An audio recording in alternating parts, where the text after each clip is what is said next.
یانەی غازی باکووری شاری کەرکووک نوێنەرایەتی عێراق دەکات لە پاڵەوانێتی باسکەی عەرەبی لە ئیمارات. سێ کچیاریزانی پیشەگەری هێناوەتە ڕێزەکانەوەیەکیان سەنیگالیە دوانیان ئەمریکین لەگەڵ یاریزانە کوردەکانە ئەوێ پێکهاتێکی باش دروستکە و ئەنجامێکی شایستە بەدەستبێنەکە پاڵەوانی عێراق بوون.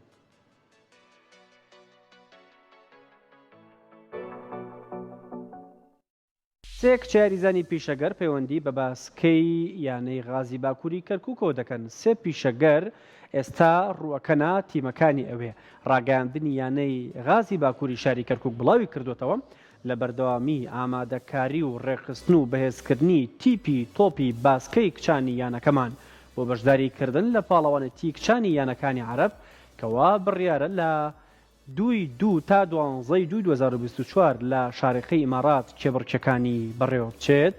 بە شێوەیەکی فەرمی یانەکە هەر سێ یاریزانی پیشەگەر سارەدیکی و ئیتالی لۆکاسی ئەمریکی و مانی خوادای سەنیگالی هێناوەتە ڕیزەکانیەوە.